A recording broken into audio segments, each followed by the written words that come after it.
सो hey guys, स्वागत है आपका इस प्यारे से प्लेटफॉर्म एसएस एफर्ट में। आई होप आप लोग अच्छे होंगे और अपनी पढ़ाई भी बहुत ही अच्छे से कर रहे हो। तो अभी तक हमारे पीएचपी के 3 लेक्चर कंप्लीट हो चुके हैं। ये आज का जो लेक्चर होने वाला है, यहाँ पे हम लोग अपना ऑपरेटर पढ़ने वाले हैं। अब यहाँ पे जो पूरा लेक्चर है, इसमें सारे के सारे ऑपरेटर हम कवर करने वाले हैं। जितने भी टाइप के ऑपरेटर पीएचपी में हम लोग आगे चल के यूज करेंगे, वो सारे ऑपरेटर इसी लेक्चर पे हम लोग कंप्लीट करने वाले हैं। तो जो अंत तक जो देखना है ना, पूरे लेक्चर को मतलब ध्यान से पढ़ना है सारी चीजें।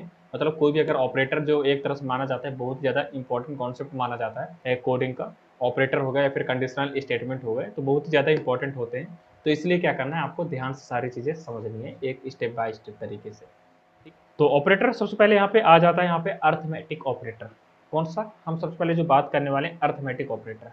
तो बेसिकली अभी तक आप लोगों ने plus minus multiply divide and mod सब कुछ ऑलरेडी पढ़ लिया होगा। तो ये जो अब आपको जो यहाँ पे मल्टीपल ऑपरेटर पढ़े हैं, इन्हें एक नाम दे दिया जाता है यहाँ पे प्रोग्रामिंग के टर्म पे, जिन्हें बोलते हैं अर्थमेटिक ऑपरेटर।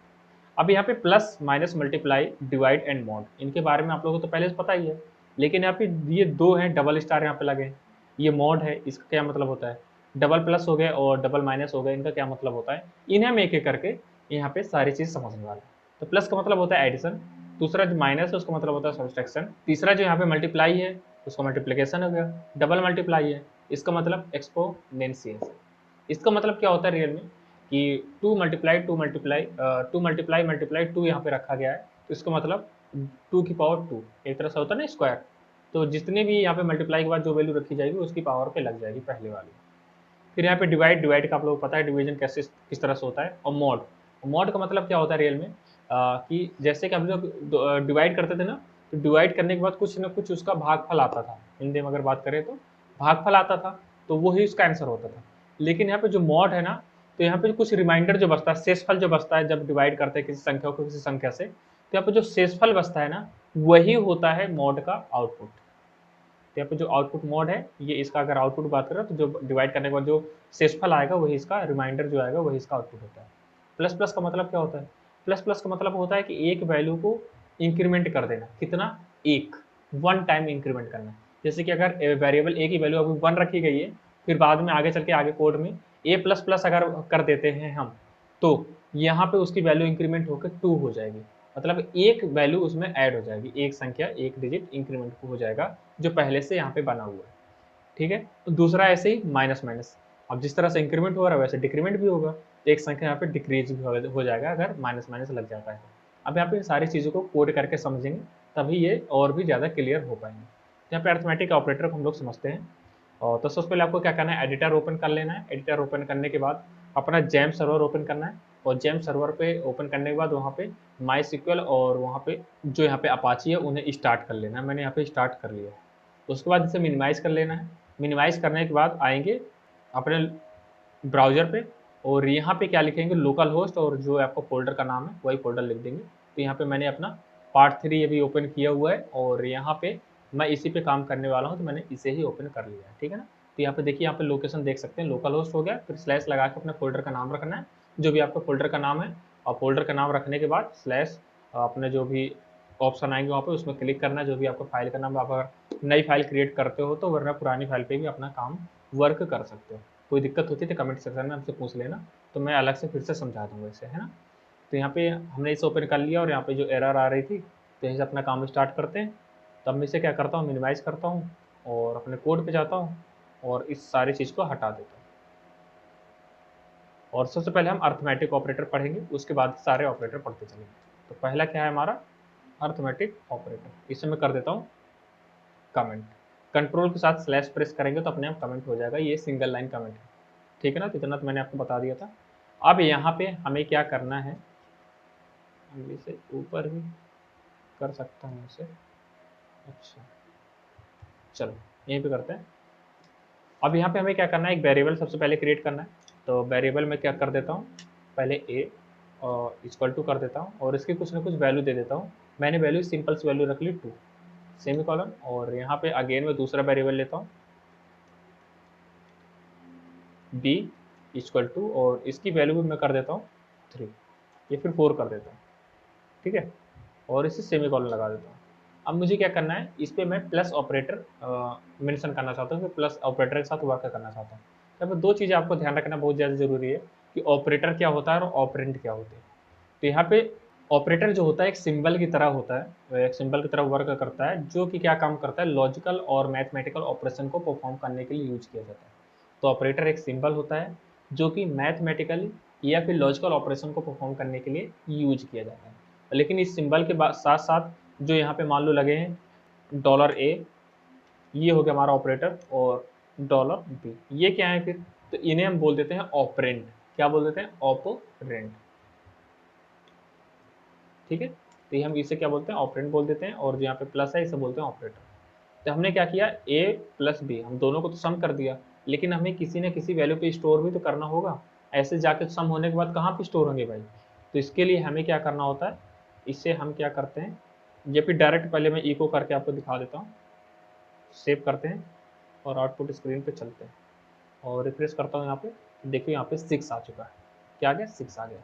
यहाँ पे अगर देखेंगे 4 और 2 मिला के कितना हुआ, 6। तो मैंने जो भी यहाँ पे ऑपरेशन था, डायरेक्ट मैंने इसे प्रिंट ही करा दिया आप लोगों के सामने। ठीक है ना, तो ऐसे भी आप लोग लिख सकते हैं। अब यहाँ पे ये तो हो गया हमारा भाई प्लस ऑपरेटर। अब दूसरा आ जाता है यहाँ पे माइनस ऑपरेटर।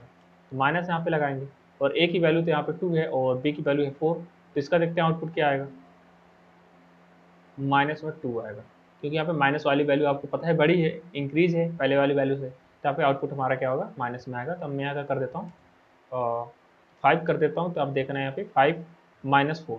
इसका मतलब क्या होता है, ए पे हमारी वैल्यू जो असाइन हुई है वो 5 असाइन हुई है, और बी पे जो वैल्यू असाइन हुई है वो 4 असाइन हुई है। ठीक है, तो यहाँ पे 5 माइनस 4 होगा। इसका ए का मतलब क्या है यहाँ पे 5, और बी का मतलब क्या है यहाँ पे 4। तो 5 माइनस 4 करेंगे तो क्या आउटपुट आएगा, 1। सेव करते हैं, आउटपुट देखते हैं, रिफ्रेश 1। यहाँ पे हमारा आउटपुट आ चुका है। ठीक है, अब यहाँ पे मुझे क्या करना है, माइनस की जगह पे मल्टीप्लाई कर देता हूँ। मल्टीप्लाई कर दिया, और यहाँ पे ए का मतलब क्या है 5 और बी का मतलब क्या है 4। और 5 मल्टीप्लाई 4 होगा तो कितना आ जाएगा, 20। यहाँ पे रिप्रेस करेंगे तो हमारा आउटपुट क्या आ गया, 20 आ गया। तो इस तरह से ये सारे ऑपरेटर वर्क करते हैं। तो आप लोगों को भी ऐसे ही वर्क करवाना है, यूज करना है। इसके बाद क्या आ गया, डिवाइड। तो डिवाइड के लिए हमारे पास ये सिंबल होता है, ये ऑपरेटर होता है, और मैं यहाँ पे इसकी संख्या कर देता हूँ 2। तो डिवाइड होने के बाद क्या आंसर आएगा इसका, जब हम 4 को 2 से डिवाइड करेंगे तो कितना आ जाएगा, 2। तो सिंपल से सेव करते हैं और यहाँ पर रिप्रेस करते हैं। अच्छा, इससे हम करेंगे 4, तो इसे हम कर देते हैं 2, नहीं तो पॉइंट में आ जाएगा, आपको समझ में नहीं आएगा। तो जो हम ए को बी से डिवाइड करने वाले हैं ना, इसका मतलब क्या होता है, ए अपॉन बी। तो बी ए की वैल्यू को बी से डिवाइड करेंगे, तो वही चीज़, इससे कंफ्यूज नहीं होना है। तो यहाँ पे अब हमारी वैल्यू हो गई, ए की हो गई 4 और बी की वैल्यू हो गई 2। अब जो 4 को 2 से डिवाइड करेंगे तो आउटपुट क्या आ जाएगा, 2। सिंपल सी बात है। अभी तक क्या हो रहा था, यहाँ पे मैंने कर दिया था 2 और यहाँ पे मैंने कर दिया था 4। तो जो 2 है 4 से डिवाइड हो रहा था, तो यहाँ पे पॉइंट में वैल्यू हमारी आ रही थी। ठीक है, तो यहाँ पे भी कंफ्यूज नहीं होना है, सिंपल सा ही रखना है। तो 2 यहाँ पे आ चुका है। तो हम लोगों ने कौन कौन सा ऑपरेटर देख लिया, plus minus multiply and divide. अब यहाँ पे बात आती है मॉडुलस की। तो मॉडुलस का साइन होता है परसेंटेज वाला। अब इसे प्रेस करते हैं, आउटपुट क्या आएगा, रिप्रेस करते हैं, 0। इसका मतलब क्या है, जो 4 है, तो 4 को हम 2 से डिवाइड कर रहे हैं तो पूरे तरीके से डिवाइड हो जा रहा है, तो उसका जो रिमाइंडर है वो 0 बच रहा है। तो आउटपुट हमारा क्या है, 0। अब यहाँ पे मैं कर देता हूँ अगर 5, सेव करता हूँ, तब इसका क्या रिमाइंडर आएगा, 1। 2 दूनी 4 हुआ, और 2 2 जब 4 हुआ, तो यहाँ पे क्या हुआ, 4 से जब 5 से 4 माइनस हुआ तो 1 बचा, और 1 यहाँ पे रिमाइंडर हमारा बच गया। तो हमारा 1 आउटपुट आ गया। तो मैंने आपको बताया कि जो मॉडुलस है वो क्या करता है, आउटपुट के फॉर्म में क्या करता है, 1 देता है हमें। ठीक है ना, तो यहाँ पे हो गया plus minus multiply divide and mod. अब जो यहाँ पे बच जाता है हमारा डबल। तो इसका मतलब क्या है, ए की वैल्यू 5 है और बी की वैल्यू 2 है, तो 5 मल्टीप्लाई मल्टीप्लाई 2। इसका मतलब क्या है, आउटपुट देखो 25। इसका मतलब क्या है, 5 यहाँ पे रखा जाएगा, इसके जगह हम क्या है 5, और इसका जगह हम क्या है 2। तो 5 की पावर जैसे ही 2 रखेंगे तो मतलब 2 बार 5 का मल्टीप्लीकेशन होगा, तो यहाँ पे 5 5 25 हो जाएगा। तो आउटपुट के फॉर्म में क्या आ जाएगा, 25। तो यहाँ पे मैं कर देता हूँ जो भी पहले था, तब इसका आउटपुट क्या आ जाएगा, 25। तो ऐसा साइन अगर आपको यूज़ करना है, किसी की पावर निकालनी है, उसका मल्टीप्लिकेशन निकालना है, तो आप इस वाले ऑपरेटर का यूज कर सकते हैं। इसके बाद यहाँ पे आ जाता है हमारे पास प्लस प्लस ऑपरेटर और माइनस माइनस ऑपरेटर। इसका मतलब हम लोग समझ लेते हैं, सिंपल सी बात ये है कि अगर मैं यहाँ पे ए है ये प्लस प्लस कर देता हूँ तो आउटपुट हम यहाँ पे हमारी ए की वैल्यू कितनी है 5, और जैसे मैंने ऑपरेटर लगाया इसमें प्लस प्लस तो हमारी बढ़ के क्या हो जाएगी, बढ़ी ही नहीं। इसका मतलब क्या है, अगर यहीं पे मैं प्लस प्लस ऑपरेटर पहले लगा देता हूँ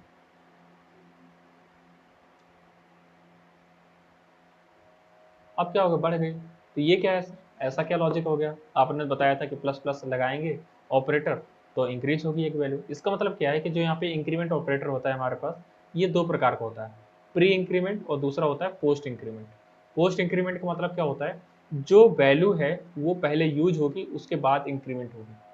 कहने का मतलब ये है, अभी यहाँ पे प्लस प्लस ऑपरेटर लगा है तो उसका मतलब क्या है, 5 जैसे यहाँ पे आया तो इंक्रीज हो गया, जैसे यहाँ पे आया इंक्रीज हो गया, इंक्रीज होकर क्या वैल्यू हो गई 6, और 6 यहाँ पे फिर बाद में प्रिंट हो गया। लेकिन अभी तक क्या हो रहा था, यहाँ पे प्लस प्लस यहाँ पे बाद में लगा हुआ था, बाद में लगा था। इसका मतलब क्या है, वैल्यू यहाँ पे आई और ए पे असाइन हुई और ए ने इको ने उसे प्रिंट कर दिया, आगे वैल्यू पहुंच ही नहीं पाई। समझ पा रहे हैं ना। तो यहाँ पे पोस्ट इंक्रीमेंट में क्या होता है कि पहले वैल्यू यूज होती है उसके बाद इंक्रीमेंट होता है, लेकिन प्री इंक्रीमेंट में क्या होता है, पहली वैल्यू इंक्रीमेंट हो जाती है उसके बाद यूज होती है। तो ये चीज़ आपको ध्यान रखना है। तो ये था हो गया हमारा इंक्रीमेंट, और आपको पता है इंक्रीमेंट कितने प्रकार के होते हैं, दो प्रकार के, प्री इंक्रीमेंट और पोस्ट इंक्रीमेंट। अब यहाँ पे मैं कर देता हूँ माइनस माइनस, सेव करते हैं, और ए की वैल्यू अब मैंने कर दी माइनस माइनस। तो यहाँ पे ये घट के कुछ नहीं हुआ क्योंकि पोस्ट डिक्रीमेंट लगा हुआ है।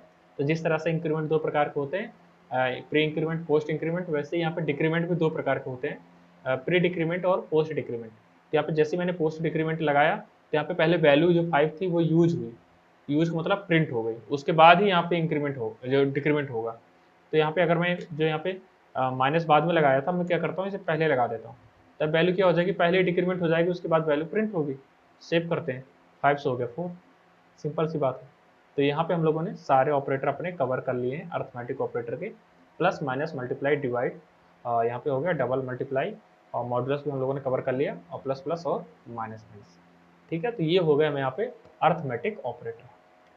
नेक्स्ट यहाँ पे जो ऑपरेटर आ जाता है वो है असाइनमेंट ऑपरेटर। असाइनमेंट ऑपरेटर का मतलब मैं आपको समझाऊं सीधा सा, तो यहाँ पे जो ये लगा है इक्वल टू, तो अभी तक हम मैथ में से क्या बोलते हैं, इक्वल टू बोलते हैं, लेकिन जैसे कोडिंग की दुनिया में आते हैं तो यहाँ पे हम क्या क्या बोल देते हैं, इसे असाइनमेंट ऑपरेटर बोल देते हैं। और असाइनमेंट ऑपरेटर का मतलब क्या होता है, जो राइट हैंड साइड की वैल्यू है वो लेफ्ट हैंड साइड पे जाके असाइन हो जाती है। तो लेफ्ट हैंड साइड में कुछ ना कुछ हमारा वेरिएबल होता है, उस पर वैल्यू ये असाइन हो जाती है। कभी भी ऐसा नहीं होगा कि लेफ्ट हैंड वाली साइड की जो वैल्यू है वो राइट वाले साइड पे असाइन हो जाए, राइट हैंड पे असाइन हो जाए, तो ऐसा कभी भी नहीं होगा, है ना। जब भी आपसे अगर वाइवा में क्वेश्चन पूछा जाता है तो डायरेक्ट आपको वहाँ पे बोल देना कि सर ऐसा पॉसिबल नहीं है। ठीक है, और ध्यान रहे यहाँ पे जो वैल्यू है ये तभी असाइन होगी जब यहाँ पे वेरिएबल है, ऐसा नहीं है कि यहाँ पे मैंने कर दिया 7 तो अगर 5 7 पे असाइन हो जाएगा, तो ऐसा कभी नहीं होगा, है ना। तो ध्यान रहिए। तो असाइनमेंट ऑपरेटर हमारे कैसे हैं, पहला है equal to, plus equal to, minus equal to, multiply equal to, divide equal to, modulus equal to, और डबल मल्टीप्लाई इक्वल टू, ये सारी चीज़ें हैं। इसका मतलब क्या है कि जो अभी तक हम लोगों ने पढ़ा था अर्थमेटिक ऑपरेटर के अंदर, तो वहाँ पे जो ऑपरेटर के लिए हम ज़्यादा यूज़ कर रहे थे, ज़्यादा वेरिएबल मतलब साइज उसका ज़्यादा था, तो उसमें शॉर्ट फॉर्म में लिख सकते हैं। कैसे, यहाँ पे समझो ऐसे। तो अभी तक हम क्या कर रहे थे, ए प्लस, और यहाँ पे जो मॉडुलस $b, ऐसा कुछ साइन था यहाँ पे, तो यहाँ पे हम ऐसा कुछ यूज कर रहे थे। लेकिन अब क्या है, अब हमें क्या करना है, यहाँ पे प्लस के साथ ऑपरेटर लगा देना, b की वैल्यू जो थी वो जाके a पे प्लस हो जाएगी। सेव करते हैं और यहाँ पे एक बार रिफ्रेश करके देखते हैं कि आउटपुट पड़ रहा है। सेव, देखो तो 5 हो गया, a की वैल्यू कितनी हो गई 5, और b की वैल्यू कितनी हो गई 2। तो यहाँ पे जो 2 है वो जाके असाइन हो गया ए पे। तो ए के असाइन होने से पहले यहाँ पे इसे प्लस ऑपरेटर मिल जाता है, तो ये क्या करता है, इसे ऐड हो जाता है। तो यहाँ पे पहला हमारा ऑपरेटर था ये वाला, तो देखिए X plus equal to Y, तो वाई की वैल्यू क्या है, एक्स पे असाइन हो जाएगी। ये किसके इक्वल है, x equal to x plus y. तो इसे हम क्या कर सकते हैं, एक्स प्लस इक्वल टू जो वाई लिखा है इसे हम x equal to x plus y, कुछ इस फॉर्म में भी लिखें या फिर इस फॉर्म में लिखें, दोनों क्या है, इक्वल है। तो यहाँ पे x minus equal to y, ये भी वैसे ही है, x equal to x minus y जैसे ही, और एक्स की पावर जो मल्टीप्लाई यहाँ पे लगा है इक्वल टू वाई, इसका मतलब क्या है, x equal to x multiply y. इस तरह से जो चीज़ें हम लोग अर्थमेटिक ऑपरेटर पे पढ़े उसे हम विदा असाइनमेंट ऑपरेटर की हेल्प से ऐसे सॉल्व कर सकते हैं। बस यहाँ पे सिंपल सा आपको साइन ही चेंज करना है। मैंने यहाँ पे कर दिया माइनस, और अब देखते हैं रिफ्रेश करके 5 में से यहाँ पे अगर 2 चले जाते हैं तो कितना आउटपुट आ जाता है, 3 बचता है यहाँ पे। तो ये चीज़ यहाँ पे हमारा आउटपुट के फॉर्म में आ गया। और फिर यहाँ पे अगर हम यूज़ करते हैं मल्टीप्लाई, तो आउटपुट क्या आ जाएगा, 10 आ चुका। 5 मल्टीप्लाई 2 करेंगे तो हमारा आउटपुट क्या आ जाएगा, 10 आ जाएगा। फिर यहाँ पे अगर हम बात करें डिवाइड की, तो फिर देखते हैं रिफ्रेश 2.5। अब यहाँ पे 5 को 2 से डिवाइड करेंगे तो कितना आ जाएगा, 2.5, जाहिर सी बात है भाई। ठीक है, अब यहाँ पे हम क्या करेंगे, मॉडुलस यूज करेंगे। सेव कर लेते हैं इसे। अब देखो 1 यहाँ पे आ गया। ठीक है ना, तो मॉडुलस यूज करते यहाँ पे आउटपुट हमारा क्या हो गया, 1 हो गया। ठीक है, कि जब 5 को 2 से डिवाइड करेंगे तो 2 दूनी 4 हो गया, और 5 में से 4 चले गए तो एक कितना बचा, 1, और रिमाइंडर हमारा 1 बचा। तो इसका आउटपुट भी हमारा मॉडुलस का क्या होता है, 1 ही होता है। इसके बाद यहाँ पे हमें क्या करना है, मल्टीप्लाई लगाना। आउटपुट देखते हैं 25, जाहिर सी बात है। तो यहाँ पे हमें कुछ अपना जो कोड है उसे ज़्यादा लेंथी होने के बजाय थोड़ा शॉर्ट फॉर्म में भी लिख सकते हैं, तो इसलिए हम असाइनमेंट ऑपरेटर का भी यूज करते हैं, तो इन्हें ध्यान रखें। ठीक है, तो आई थिंक मुझे लगता है कि सारे ऑपरेटर हो गए असाइनमेंट ऑपरेटर के भी। अब यहाँ पे जो हमारे पास आ जाता है कंपैरिजन ऑपरेटर। कौन सा, कंपैरिजन ऑपरेटर। अब कंपैरिजन ऑपरेटर का मतलब क्या होता है, कंपेयर करना, है ना, कि ये चीज़ इससे छोटी है या बड़ी है। जैसे कि यहाँ पे मैं रिमोट लूँ और यहाँ पे कैलकुलेटर ले लेता हूँ। क्या इस कैलकुलेटर पे ज़्यादा कैलकुलेशन हो सकती है, अगर कैलकुलेशन होती है तो ये काम हो जाए, अगर नहीं होती है तो दूसरा काम हो जाए। समझ पा रहे हैं ना, तो कुछ ऐसा ही है, दोनों दो चीज़ों में कंपेयर करना, और कंपेयर करने के बाद कुछ ना कुछ आउटपुट सामने लेके आना। तो आप कुछ ना कुछ कंपैरिजन करने के लिए ही कंपैरिजन ऑपरेटर यूज़ किए जाते हैं। यहाँ पे मल्टीपल आपके पास ऑपरेटर आ जाते हैं, डबल इक्वल टू हो गया, ट्रिपल इक्वल हो गया यहाँ पे, और नॉट इक्वल टू हो गया, लेस देन ग्रेटर देन का साइन नॉट इक्वल टू ऐसे भी बोल सकते हैं। जो यहाँ पे नॉट इक्वल टू है ना ये वाला, इसे हम ऐसे भी लिख सकते हैं, लेस देन ग्रेटर देन के साइन के साथ भी, ये भी नॉट इक्वल टू कहलाता है। और नॉट इक्वल टू फिर एक इक्वल टू और लगता है, तो इसे बोलते हैं नॉट इक्वल वैल्यू और नॉट इक्वल टू टाइप। और फिर ग्रेटर देन का साइन हो गया और लेस देन का साइन हो गया, ग्रेटर देन और इक्वल टू और लेस देन और इक्वल टू। ये सारे क्या है हमारे पास, कंपैरिजन ऑपरेटर इन्हें बोलते हैं। तो इनमें से कोई सा भी एक ऑपरेटर अगर यूज होता है तो कंपैरिजन ऑपरेटर के अंदर आता है। किस तरह से इसके एग्जांपल होंगे, देखो यहाँ पे x की कुछ वैल्यू होगी और y की कुछ वैल्यू होगी, और दोनों के बीच कंपेयर किया जाएगा, क्या x की वैल्यू y के बराबर है। अगर बराबर है तो कुछ आउटपुट आ जाएगा, अगर नहीं है तो एरर आ जाएगा, या फिर एल्स कंडीशन लगा देते हैं तो वहाँ पे एल्स में आ जाएगा। अभी एल्स इफ कंडीशन क्या होती है, ये जो कंडीशनल स्टेटमेंट होते हैं वो कंपैरिजन ऑपरेटर के साथ ही यूज होते हैं। मतलब इसके पास इसका मतलब क्या है, हमारे पास कंडीशन होती है कंडीशनल स्टेटमेंट के अंदर, इफ, एल्स, एल्स इफ, इस तरह की मल्टीपल कंडीशन होती है, एक एक करके सारी चीज़ें हम लोग समझने वाले। तो यहाँ पे आप लोगों को पता चल गया कि डबल इक्वल टू हो गया, और यहाँ पे मल्टीपल हर एक चीज़ का अपना एक मतलब है, और इस तरह से यहाँ पे एग्जांपल है एक्स इक्वल टू वाई, तो दोनों के बीच में कंपेयर होगा। अब यहाँ पे कंपेयर होने के बाद उसका डेटा टाइप भी यहाँ पे देखा जाएगा, जहाँ पे 3 इक्वल टू लगे। मतलब अगर ये ए की वैल्यू बी की वैल्यू के बराबर है तो है, और यहाँ पे अगर एक इसका जो डेटा टाइप है वो भी बराबर है, तभी इसका आउटपुट ट्रू आएगा, वरना एरर आ जाएगी। ठीक है ना, तो वही चीज़ यहाँ पे बताया गया कि x इक्वल टू तो y के होता ही है, कि एक इक्वल एक्स्ट्रा यहाँ पे लगा है, इसका मतलब क्या, डेटा टाइप भी चेक करता है। ठीक है, फिर यहाँ पे x नॉट इक्वल टू, अगर उसके बराबर नहीं है तो आउटपुट हमारा ट्रू आएगा।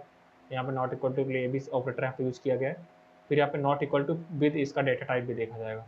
ग्रेटर देन, लेस देन, क्या a की वैल्यू b की वैल्यू से बड़ी है, अगर वैल्यू बड़ी है तो आउटपुट यहाँ पे हमारा ट्रू के फॉर्म में प्रिंट होगा। अगर यहाँ पे x की वैल्यू y से वैल्यू छोटी है तो आउटपुट ट्रू के फॉर्म में प्रिंट होगा, अगर नहीं छोटी है तो आउटपुट यहाँ पे फॉल्स हो जाएगा यहाँ पे हमारा। और यहाँ पे इस ग्रेटर देन और इक्वल टू, अगर दोनों में से एक भी ऑपरेटर को फॉलो कर लेता है, ग्रेटर या फिर उनमें से इक्वल टू वैल्यू है, तो हमारा आउटपुट ट्रू हो जाएगा, वरना एरर आ जाएगी, फॉल्स हो जाएगा। सेम ऐसे यहाँ पे भी। तो यहाँ पे ये सारे हमारे क्या जाते हैं, कंपेरिजन ऑपरेटर के अंदर आ जाते हैं। तो अभी मैं इसका कोड नहीं कर रहा हूँ, क्योंकि जब हम इफ एल्स वाली कंडीशन पढ़ेंगे तो वहाँ पे सारी चीज़ें, ये सारे ऑपरेटर का मैं यूज करके वहाँ पे बता दूंगा। तो अभी बस एक तरह से आप यहाँ पे इसका ओवरव्यू ले लीजिए, बस सिंपल सी बात है ना। इसके बाद जो यहाँ पे ऑपरेटर, यहाँ पे इफ एल्स के बारे में बहुत सारी चीज़ें दी हुई है यहाँ पे PDF में, तो मैं भी आपके लेकिन इफ एल्स यहाँ पे बताने वाला नहीं हूँ, वरना क्योंकि बता भी देता हूँ तो कोई दिक्कत है नहीं, बस चलो देख लेते हैं। बेसिक यहाँ पे सबसे पहले अगर बात करूँ PDF में, तो नोट्स पहले यहाँ पर समझो कि PHP कंडीशनल स्टेटमेंट कुछ होते हैं, इन्हें और जो यहाँ पे कंपैरिजन ऑपरेटर हैं इन्हें यूज करने के लिए, पहला हो गया इफ स्टेटमेंट, दूसरा हो जाता है इफ के साथ एल्स स्टेटमेंट। तीसरा यहाँ पे जो हमारे पास आ जाता है इफ के साथ एल्स इफ और लास्ट में एल्स स्टेटमेंट। और फिर जो लास्ट यहाँ पे जो कंडीशनल स्टेटमेंट का जो चौथा पॉइंट है उसमें आ जाते हैं स्विच स्टेटमेंट। कौन कौन से? Switch statement. तो यहाँ पे पहला हमारा हो गया इफ स्टेटमेंट, दूसरा हो गया इफ एल्स स्टेटमेंट, तीसरा हो गया इफ एल्स स्टेटमेंट, और यहाँ पे चौथा पॉइंट आ जाता है वो स्विच स्टेटमेंट हो जाता है। तो यहाँ पे मुझे लगता है कि अभी मैं यहाँ पे इसे करा नहीं रहा हूँ क्योंकि इसमें बहुत अच्छे अच्छे प्रोग्राम है, उसके लिए अलग ही लेक्चर पूरा लेके आना पड़ेगा मुझे। तो यहाँ पे मैं नहीं चाहता कि छोटे कम देर में आपको समझा काम खत्म कर दूँ, बस सिलेबस खत्म कर दूँ। मैं चाहता हूँ कि इसमें अच्छे अच्छे प्रोग्राम आप लोगों से सॉल्व करूँ और आप लोग भी अच्छा उसमें बेहतर परफॉर्म कर पाएँ। इसलिए अभी मैं इसे क्या करता हूँ, स्किप कर रहा हूँ। बस यहाँ पे आपको कंपैरिजन ऑपरेटर मतलब समझ लेना ये होते हैं, और इसके साथ एक किसके साथ वर्क होंगे, ये कंडीशनल स्टेटमेंट के साथ ही वर्क होंगे। ठीक है। अब यहाँ पे एक ऑपरेटर और बच जाता है, less than, equal to and greater than, तीनों इसमें साथ में रहते हैं। तो यहाँ पे अगर लेस देन है, अगर वैल्यू इसमें छोटी होती है तो -1 रिटर्न करेगा, अगर वैल्यू यहाँ पे इक्वल होती है तो 0 रिटर्न करेगा, अगर वैल्यू यहाँ पे वैल्यू बड़ी होती है तो यहाँ पे 1। तो मतलब एक तरह से यहाँ पे अगर देखें तो इस तरह से हम वर्क करना पड़ेगा, इस तरह से ऑपरेटर यहाँ पे लिखना पड़ेगा, तो ये वर्क करेंगे। तो आउटपुट यहाँ पे अगर देखें, कोड करके इसका देख लेते हैं।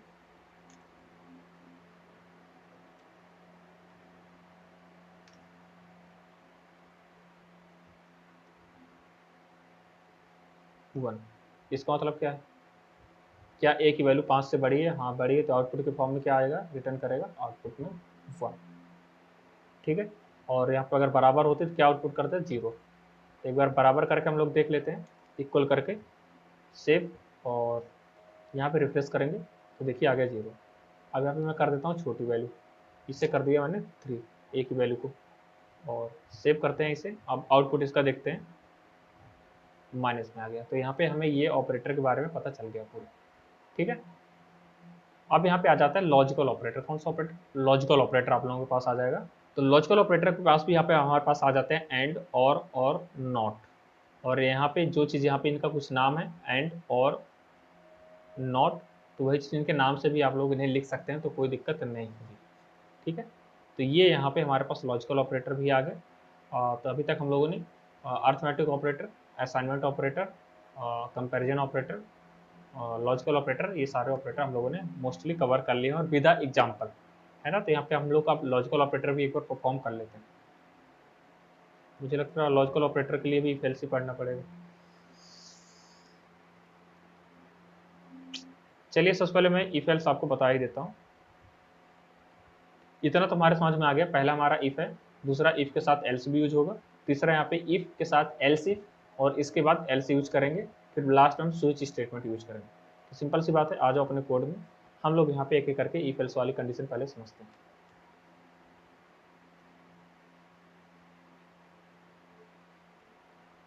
यहाँ पे ए की वैल्यू 3 रखी गई है और बी की वैल्यू 5 रखी गई है।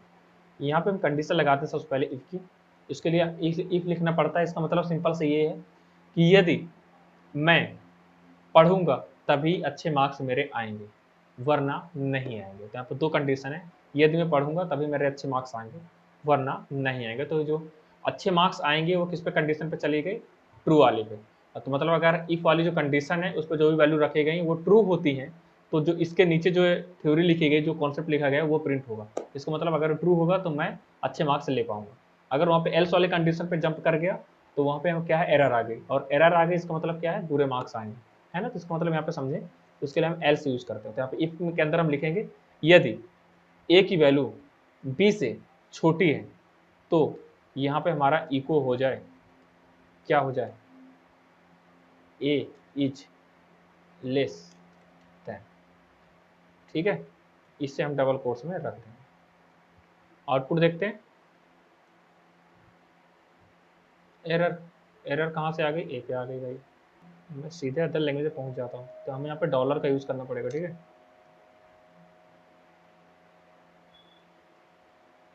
रेफरेंस, तो एज लेस देन, सिंपल से यहाँ प्रिंट हो गया। तो यहाँ पे ए की वैल्यू क्या है, 5 से छोटी है, तो यहाँ पे ये चीज़ प्रिंट हो गया, एज लेस देन। और यहाँ पे मैं कर देता हूँ ए की वैल्यू 6, सेव, रिफ्रेश, तो कोई भी यहाँ पे आउटपुट यहाँ पे प्रिंट नहीं हो रहा है। इसका मतलब यहाँ पे हमारी क्या है, कंडीशन गलत हो गई। अब कंडीशन गलत हो गई तो यहाँ पे आगे हम गलत में जाने के लिए जो आउटपुट है वो तो हमने बनाया नहीं है, तो इसके लिए हमारे पास आ जाता है इफ के साथ एल्स। क्या आ जाता है? एल्स। तो यहाँ पे हमारे पास इफ में होगा ये कंडीशन, इसके बाद हम कर देते हैं ई एल एल सी, ठीक है। और एल्स पे हमें कोई कंडीशन नहीं लगानी होती है, डायरेक्ट हम कुछ ना कुछ प्रिंट कर देंगे। तो यहाँ पे हम लिख देंगे रॉन्ग। क्या लिख देंगे? रॉन्ग। तो यहाँ पे देखो, अगर इफ ए की वैल्यू बी से छोटी होती है तो ए इज लेस देन प्रिंट हो जाएगा, वरना रॉन्ग प्रिंट हो जाएगा, क्योंकि अगर ए की वैल्यू 5 से बड़ी हो जाती है तो यहाँ पे इस वाले में तो आएगा नहीं, अब ट्रू वाले पे ये डायरेक्ट जंप करेगा एल्स वाले पे, और एल्स वाले पे क्या प्रिंट है? रॉन्ग। यहाँ आउटपुट देखते हैं तो यहाँ पे रॉन्ग प्रिंट हो जाएगा, ठीक है। तो यहाँ पे अगर पीडीएफ में अगर देखें हम लोग अपने नोट्स में, तो इफ यहाँ पे स्टेटमेंट हो गया और इफ के साथ यहाँ पे एल्स भी हो गया, सिंपल से। अब इसके बाद है इफ, एल्स इफ और एल्स, उससे समझ लेते हैं। तो यहाँ पे सबसे पहले हम देखते हैं कि इफ के बाद हमारा क्या लगा? एल्स इफ लगा है और फिर यहाँ पे एल्स लगा है। इसका मतलब क्या है? मल्टीपल कंडीशंस हमारे पास आने वाली। कौन सी? मल्टीपल कंडीशंस, एक से अधिक कंडीशन आने वाली, और लास्ट हमारा एल्स लगेगा, एल्स से इसकी खत्म होगी, फिनिशिंग होगी। तो मैं क्या करता हूँ यहाँ पे, यदि ए की वैल्यू बी से छोटी होती है तो ये प्रिंट हो जाए, अगर नहीं होती है तो यहाँ पे हम लगाएंगे नहीं होती है तो के लिए एल्स इफ, नहीं तो क्या हो जाए, डॉलर ए को मैं क्या कर दूँ, कंपेरिजन कर देता हूँ डॉलर बी के साथ। यहाँ पे एक कंडीशन और प्रिंट हो जाए, इको ए एंड बी और इक्वल।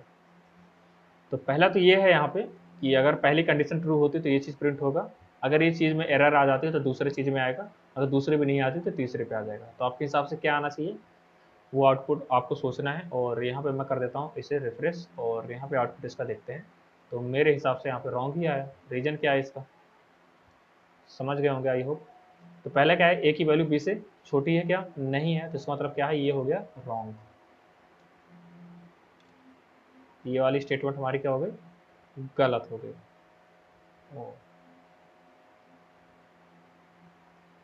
ठीक है। अब यहाँ पे दूसरे में देखे तो अब ये जब गलत हो गई तो यहाँ पे इसमें तो आएगा नहीं, जाहिर सी बात है इसमें आएगा। इसमें भी देखा क्या ए की वैल्यू बी के बराबर है? क्या ए की वैल्यू बी के बराबर है? नहीं है, तो इसका मतलब ये भी रॉन्ग ही हो जाएगा। अब इसके बाद कोई ऑप्शन बचा नहीं, तो फिर कहाँ पे जाएगा? इस वाले पे आएगा, एल्स वाले पे, और एल्स पे इसे डायरेक्ट जो बाय डिफॉल्ट वैल्यू है वो रॉन्ग ही प्रिंट कर देगा। ठीक है। तो यहाँ पे जो एल्स इफ वाला है वो मल्टीपल लग सकता है, एक से अधिक कंडीशन लग सकते हैं इसकी, एल्स इफ। और यहाँ पे फिर से मैंने इसे चेक करवा दिया, dollar A is greater dollar B. Simple है, सेव करते हैं इसे।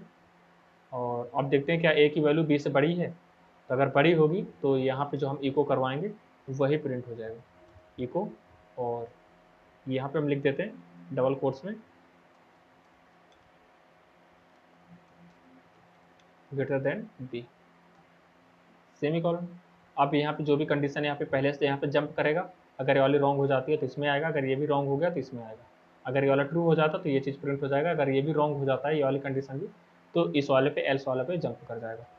सिंपल से मैंने कॉन्सेप्ट लिया था। और यहाँ पे रिफ्रेश करते हैं तो यहाँ पे देखो एरर आ गई, else E L S E कहाँ पे आ गई? अच्छा, यहाँ पे सेमी कॉलन मैंने लगा दिया, सेमी कॉलन यहाँ पे नहीं लगेगा।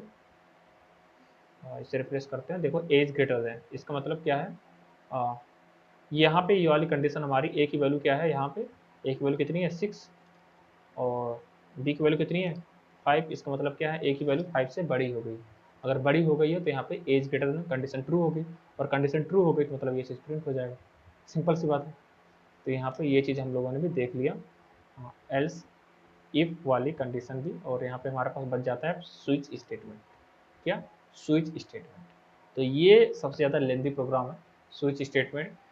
मैं एक तरह से एग्जांपल आप लोगों को दे देता हूँ कि आप लोगों के पास अगर कस्टमर सर्विस जो होती है, कस्टमर सर्विस, तो जब भी आपके पास जो कॉल आता है या फिर अदर आप भी कॉल करते हैं अमेजोन पे, मान लो आपको कोई सामान रिटर्न करना है, सिंपल से एग्जांपल देता हूँ मैं, तो आपको क्या करना है, कस्टमर सर्विस के लिए कॉल करना पड़ता है उनके पास। और वहाँ पे बोलते हैं कि अगर हिंदी में बात करना हो तो 1 प्रेस करें, इंग्लिश में बात करना चाहते हैं तो इसके लिए दूसरी बटन प्रेस करें, या फिर थोड़ा वेट करें, है ना, या फिर कौन सा सामान आपको लौटाना है, या फिर जो भी सारी चीज़ जो भी आपको प्रोडक्ट ले रहे हैं तो कौन सा लौटाना है, रिटर्न करना है तो उसके लिए ये बटन प्रेस करें, रिप्लेसमेंट करना है तो उसके लिए ये बटन प्रेस करें। तो यहाँ पे जो बटन प्रेस करने का कॉन्सेप्ट है ना, वो स्विच कॉन्सेप्ट ही है। तो यहाँ पे अगर हमें किसी और चीज़ का प्रोग्राम देखना है तो उसके लिए 1 प्रेस करेंगे तो दूसरा दूसरा प्रोग्राम निकल के आ जाएगा, दूसरा प्रोग्राम देखेंगे तो आप तीसरा प्रोग्राम इस तरह से निकल के आ जाएगा। तो इसका कॉन्सेप्ट है स्विच कॉन्सेप्ट। तो इसका कॉन्सेप्ट किस तरह से वर्क होता है ये हम आने वाले लेक्चर में कवर करेंगे, और क्योंकि इसका एक छोटा सा प्रोग्राम मैं बना के आप लोगों को दिखा दूंगा किस तरह से काम होता है इसमें। और फिर यहाँ पे आ जाता है, हम नेक्स्ट ऑपरेटर की बात करें तो यहाँ पे आ जाता है हमारे पास लॉजिकल ऑपरेटर। अब लॉजिकल ऑपरेटर सॉल्व करने के लिए मैंने आपको भी ये बताया इफ एल्स वाली चीज़ें। तो लॉजिकल ऑपरेटर के साथ कुछ ऐसे काम होते हैं, जैसे कि देखो ये वाली जो कंडीशन है इसे मैं उठा के अब क्या कर देता हूँ, डायरेक्ट इसके साथ ही कर देता हूँ। तो यहाँ पे मैंने बताया एंड, और यहाँ पे मैंने कर दिया साथ में। तो ये जो एंड है ये क्या है, लॉजिकल ऑपरेटर। क्या है, लॉजिकल ऑपरेटर। यहाँ पे पीडीएफ में देखेंगे अगर आप, तो ये क्या है, लॉजिकल एंड। इसका मतलब क्या होता है, हिंदी वाला और। अगर ये वाली कंडीशन और ये वाली कंडीशन दोनों ट्रू होती हैं तभी हमारा आउटपुट क्या आएगा, ट्रू आएगा। अगर कोई एक भी कंडीशन इसमें से फॉल्स हो गई तो हमारा आउटपुट फॉल्स हो जाएगा। ठीक है, तो यहाँ पे क्या है, क्या ए की वैल्यू बी से छोटी है, नहीं है। क्या ए की वैल्यू बी के बराबर है, नहीं है। तो इसका मतलब क्या है, रॉन्ग कंडीशन हो गई। रॉन्ग कंडीशन हो गई तो ये चीज प्रिंट नहीं होगा। कहाँ पे आ जाएगा, एल्स इफ वाले पार्ट में। यहाँ पे हम लोगों ने लगा दिया, यही चीज उठाया मैंने और कॉपी किया और यहाँ पे कर दिया मैंने पेस्ट, और यहाँ पे मैंने इसका ऑपरेटर क्या कर दिया, ओ आर वाला और कर दिया, ये वाला। तो इसका मतलब सिंपल से ये होता है कि अगर इनमें से कोई एक वैल्यू भी ट्रू हो जाती है तो हमारा आउटपुट सही हो जाएगा, और उसका आउटपुट जो भी उसके नीचे वो प्रिंट हो जाएगा। तो यहाँ पे क्या है, ए की वैल्यू बी से छोटी है, नहीं है। क्या ए की वैल्यू बी के बराबर है, नहीं है। तो मतलब दोनों कंडीशन ही भाई फॉल्स है। तो हम एक सही कर लेते हैं इसका मतलब। तो सही हम करने के लिए इसे प्रेस कर दिए, और ये दोनों चीज़ें मैंने क्या कर दिया, इसे कमेंट कर दिया। अब सेव करते हैं तो A and B are equal, क्या यही आउटपुट आएगा, A and B are equal. तो ये हमारा आउटपुट आ चुका है। तो यहाँ पे आई होप सो आपको समझ में आ गया होगा कि एक से अधिक जो यहाँ पे कंपैरिजन ऑपरेटर हैं उन्हें यूज करने के लिए, उन पे ऑपरेशन परफॉर्म करने के लिए हम लॉजिकल ऑपरेटर का यूज कर सकते हैं। अब यहाँ पे मैं ओ आर भी लिख सकता हूँ, आई थिंक रिप्लेस करता हूँ तो देखो कोई एरर नहीं आई। और यहाँ पे मैं ए एंड डी भी लिख सकता हूँ, ए एंड डी, देखो कोई एरर नहीं आ रही। तो यहाँ पे जो हम लोगों ने अभी पढ़ा कि एंड और इसके जगह में एंड और भी हम यूज कर सकते हैं। इसके बाद यहाँ पे आ जाता है ये not equal to. Not equal to समझ लेते हैं। यहाँ पे मैं कर देता हूँ नॉट इक्वल टू, और इसका साइन ये। तो देखो अब ये क्या हो जाएगा, मैं पे रॉन्ग हटाता हूँ। क्या ए की वैल्यू बी से छोटी है, नहीं है। और क्या ए की वैल्यू बी के बराबर नहीं है, ये वाले तो यहाँ पे कंडीशन सही है, दोनों वैल्यू इक्वल नहीं है। तो मतलब एक तो सही हो रही है लेकिन दूसरी गलत है। और एंड का मतलब क्या होता है, जब दोनों सही होंगे तभी इसका आउटपुट ट्रू होगा। तो यहाँ पे ये चीज़ तो इसका रॉन्ग ही हो जाएगा। तो इसे मैं कर देता हूँ यहाँ पे नॉट लगा देता हूँ और ये लगा देता हूँ। अब यहाँ पे चेक करते हैं तो आउटपुट क्या आएगा,